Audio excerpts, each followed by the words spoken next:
শুভ সকাল বন্ধুরা, কেমন আছো তোমরা সবাই? আশা করি ভালো আছো, সুস্থ আছো। আমি চুমকি, আমার আরও একটা নতুন ব্লগে তোমাদের সবাইকে জানাই অনেক স্বাগত, অনেক ভালোবাসা জানিয়ে শুরু করছি আজকে আরও একটা নতুন ব্লগ। দুদিন থেকে কোনো ব্লগ দিতে পারছি না, শরীরটা খুব খারাপ গো, তো তার জন্য ভিডিও করতে পারছি না, ব্লগ দিতে পারছি না। এখন হচ্ছে গড়িত সময় সকাল 8:30 বাজছে। এই মাত্রই বাসি কাজকর্ম গুছিয়ে স্নান টান করে চলে এসেছি সোজা রান্নাঘরে। আর এসে দেখছি তোমাদের দাদাভাই মাছ নিয়ে নিয়েছে। তো আগের ব্লগে তোমরা দেখেছিলে যে আমি মাছ কেটেছিলাম, তো ওই দিনের মাছটা না আজকের মাছের তুলনায় অনেকটা ছোটো ছিল, আর আজকের মাছটা অনেকটাই বড় সাইজের। তো তার জন্যই তোমাদের দাদাভাইকে বললাম আজকের মাছটা আমি কাটতে পারবো না, তুমি কেটে দাও। তো তোমরা দেখতে পাচ্ছ ও মাছ কেটে নিচ্ছে, আর ও না মাছ কাটতে কিন্তু খুব ভালো জানে, জানো। আর এইদিকে ও মাছ কেটে দিয়েছে, আমি মাছগুলোকে ভালো করে ধুয়ে টুয়ে ভাত বানালাম, এক তরকারি করলাম, করে তোমাদের দাদাভাইকে খাবার দিলাম, ও খেয়ে চলে গেছে সোজা কাজে। আর ওইদিকে আমরা রেডি হয়ে চলে এলাম সোজা গাড়িতে। কোথায় যাচ্ছি? যাচ্ছি হচ্ছে লক্ষ্মীবাড়ি। আমাদের এখান থেকে যেতে হলে আধা ঘন্টা লাগে। লক্ষ্মীবাড়িতে হচ্ছে আমাদের কাকিমুনি আসবেন আর কি, মানে মাদের ঘর থেকে কাকিমুনি আসবেন। তো ফোন করে আমাকে বলেছেন যে তুমিও চলে আসো, পূজা দেবেন লক্ষ্মীবাড়িতে। অনেক দিনের একটা ইচ্ছে ছিল কাকিমুনি যে লক্ষ্মীবাড়িতে এসে পুজো দেবেন। তো তার জন্যে কিন্তু আমাকে সকালে ফোন করেছিলেন যে তুমি আগে এসে যেও, আমরা কিন্তু এসে যাব।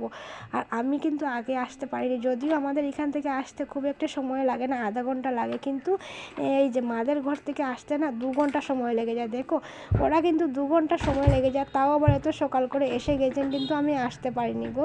আর এখন হচ্ছে গড়িত সময় সকাল 10:30 বাজছে, এখন ওরা এসে গিয়েছেন, দেখতেই পাচ্ছ। তো চলো এখন চলে যাবো হচ্ছে সোজা লক্ষ্মীবাড়ি।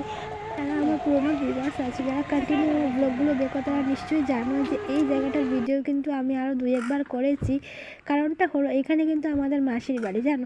মাসির বাড়িতে যখনই আসা হয় না কেন তখনই কিন্তু এই জায়গাটার ভিডিও আমি করে থাকি। এত ভালো লাগে এই জায়গাটা, মানে কি বলবো, চারিদিকে শুধু সবুজ সবুজ সবুজ, মানে একদমই গ্রামের মতো, জানো। মানে ছাগল গরু অনেক কিছু দেখা যায় এখানে আসার পর। আর এইটা হচ্ছে লক্ষ্মীবাড়ির সামনের জায়গাটা, মানে সামনের সাইডটা। তো এই দিকে গিয়েই কিন্তু লক্ষ্মীবাড়ি যেতে হয়। আমি জানি যারা আমাদের এখান থেকে ব্লগগুলো দেখছো তারা নিশ্চয়ই জানো, তাদেরকে নতুন করে আর কিছু বলার না। আর যারা আমার নতুন ভিউয়ার্স, যারা অন্য কোথাও থেকে দেখছো, তারা নিশ্চয়ই জানো না, তো তাদেরকে আমি বলছি। তো চলে যাচ্ছি আমরা লক্ষ্মীবাড়ির উপরের দিকে। আর এই জায়গাটার মধ্যে কি জানো, প্রীত কিন্তু একা উঠতে চেয়েছিল, দেখতেই পাচ্ছ তোমরা। ও উঠতে চাইছে না, ও হচ্ছে একা উঠবে, মানে কেউ হাতে ধরবে না, ও একা একা যাবে। আর ওকে না এত জোর করে ওকে মানে উপরে নিয়ে আসা হলো। তো চলো আমরা চলে এসেছি আর্ধেকটা রাস্তা। এইখানে এসে আমার এত পা ব্যথা করছিল, আমি এইখানে অল্প সময় দাঁড়িয়েছিলাম। আর এইখানে কাকিমণি আর হচ্ছে আমার ভনু ভাই, ওরা আগে আগে যাচ্ছিলেন, আমি পেছন পেছন যাচ্ছিলাম। তো চলো এখন হচ্ছে ফেরার পথে। উপরে গিয়ে কোনো ব্লগ করিনি, কারণ কি জানো, সবাই পুজো করছে আর কীর্তন হচ্ছে, প্রসাদ খাওয়া হচ্ছে, অনেক কিছু হচ্ছিল আর কি। তো আমার বিবেকে দিল না যে এখানে আমি কোনো ভিডিও করি, দেখতে একটা খারাপ দেখাচ্ছিল গো। যতই বলো না কেন গ্রামের সাইড তো, আর এরকম আর কি, মানে ভালো লাগছিল না আমার, বলতে পারো। একটা কথা আমি বলছি, এটাই বুঝে নিও তোমরা, ঠিক আছে। তো চলে এসেছি সোজা আমরা ঘরে। আর ঘরে এসে এইখানে কাকিমণিকে চা দিলাম, আমিও কিন্তু চা খাচ্ছিলাম। আর এইখানে দেখতে পাচ্ছ প্রীতে পড়াশোনা করছে। পড়াশোনা বলতে কি জানো, কাউকে দেখার পরেই হচ্ছে বই নিয়ে বসে থাকবে, মানে ও হচ্ছে পড়াশোনা করছে। এত নর্ম ভদ্র হয়েছিল, মানে কি বলবো, অল্প পর ওর দুষ্টুমি শুরু হয়ে যাচ্ছিল।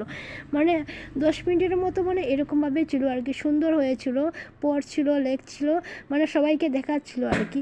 আর 10 মিনিটের পর ওর দুষ্টুমিটা শুরু হয়ে যাচ্ছিল। তো চলো এখানে কাকিমণির সাথে আমি গল্প করছিলাম, আর এইখানে আমি শিম কাটছিলাম। এইটা দিয়ে হচ্ছে একটা সবজি করব। এত তাড়াহুড়োর মধ্যে কি করব কিছু খুঁজে পাচ্ছিলাম না, তো তার জন্যই ভাবলাম সবজি কেটে নিয়ে সবজি বানিয়ে নেব, আর সকালে যেহেতু তরকারি রয়েছে হয়ে যাবে। তো এই যে দেখো রান্না করে নিয়েছি, শিম দিয়ে আলু দিয়ে একটা তরকারি করেছি। আর এই তরকারিটা কিন্তু সকালে বানিয়েছি, ওলকপি দিয়ে আলু দিয়ে মাছের একটা তরকারি করেছি, সকালে করেছি। আর এই যে দেখো থালা বেড়ে নিয়েছি 3 জনের জন্য। আর প্রীতকে আমি আলাদা করে খাবার দেবো, ওদেরকে দেওয়ার পর তারপর হচ্ছে প্রীতের জন্যে ভাত নেব। তো চলো এখন হচ্ছে রান্নাঘরটাকে একটু মোছামুছি করব। তো খাওয়া দাওয়া হয়ে গিয়েছে। আর আমার বোনও কী করেছে জানো, খুব কষ্ট পাচ্ছে গো। এখন আমি যে ভয়েস ওভারটা করছি আর এই যে ভিডিওগুলো দেখছি, অনেকটাই কষ্ট পাচ্ছে। ভাত খেয়েছে ঠিকই, ভাত খাওয়ার পর অনেক বাসন নেমেছিল, ওই বাসনগুলোকে সুন্দর করে ধুয়ে টুয়ে রেখে দেখতে পাচ্ছ ওরা যাচ্ছে। খুব খারাপ লাগছিল গো। তো যেতেই হবে, তার জন্য যাচ্ছে, গিয়ে বলেছিলাম থাকার জন্য, কিন্তু আর থাকলো না। তো খাওয়া দাওয়ার পর আমি কি করলাম, চুলোটাকে মুছে নিয়েছি। এই যে দেখো, চুলোটাকে মুছে রান্নাঘরটাকে পুরোপুরিভাবে ক্লিন করে বাসনগুলোকে কি করেছিলাম, বাসন ধোয়ার জায়গাতে রেখে এসেছিলাম। আর বনুয়ে কি করেছে, সব বাসন ধুয়ে দিয়েছে। এই যে দেখো, সব বাসন ধুয়ে দিয়ে তারপর এই যে রেডি হয়ে চলে গেছে। ওকে বলেছিলাম আমি যে আমি ধুবো, তোর ধুতে হবে না, কিন্তু কি বলো তো, এই যে না, আমি দেবো, তুমি তো প্রত্যেকটা দিনই ধুয়ে থাকো, আমি দেবো, আজকে আমি দেবো। তো চলো, ধুয়ে দিয়েছি। এই যে দেখো, দুটো করে এখানে ধুয়ে রেখে দিয়েছি। আর এখন খাবো হচ্ছে আমি ভাত খাওয়ার পর আরও এক দুটো বাসন আছে, ওইগুলোকে মেজে তারপর কাজ অল্প সারবে আর কি। কাজ সারবে বলতে কি, ঘরটাকে আবার ঠিকঠাক করতে হবে। তো চলো সঙ্গে দেখো। আরও একটা জিনিস দেখাবো। এই যে দেখো, এই ধনিয়াগুলো কিন্তু তোমাদের দাদাভাই সকালে এনেছে। আর আমার কাকিমুনি আসতে সময় এই যে দেখো, ওইটার ভিতরে আছে হচ্ছে আলু। এইটা কিন্তু হচ্ছে ওদের বাগানের আলু, খুলতে পারছি না গো। বাগানের আলু অনেকটা হয়েছে, তো তার জন্যেই এই যে এই আলুগুলো কিন্তু আমার জন্যে নিয়ে আসা হলো। এই যে দেখো, বেশ বড়ও না, বেশ ছোটও না, এই সাইজের। এত কষ্ট করে এনেছে, কি বলবো তোমাদের, এত কষ্ট করে এনেছে। তো চলো,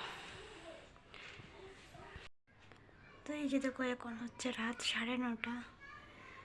প্রীত ঘুমিয়ে গেছে। এই যে দেখো, প্রীত ঘুমিয়ে গেছে। মশারি এখনও টাঙ্গাইনি, টাঙ্গাবো, অল্প পরে টাঙ্গাবো। আর একটা জিনিস তোমাদেরকে দেখাবো, দাঁড়াও দেখা। তো একটা জিনিস দেখাবো বলেছি ঠিকই, কিন্তু মোবাইলটা চার্জে লাগানি। এই যে দেখো,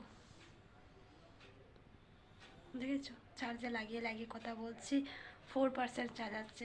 যতক্ষণ পর্যন্ত প্রীত সজাগ ছিল আর কি, ঘুমোয়নি, ততক্ষণ পর্যন্ত হচ্ছে মোবাইলটা চলছিল, মানে দেখছিল। ও দেখতে দেখতে যখন সুইচ অফ হয়ে গিয়েছে তখন আমাকে দিল, আর এই মাত্রই কিন্তু ও ঘুমোলো। তো দেখাবো, তারা অল্প সময় চার্জ হয়ে যাক, তারপরে দেখাবো। তোমাদের দাদাভাই কিন্তু এখনও আসেনি, আসার টাইম হয়ে গেছে। আর ওর না প্রতিটা দিনই বলতে পারো এরকমই হয়।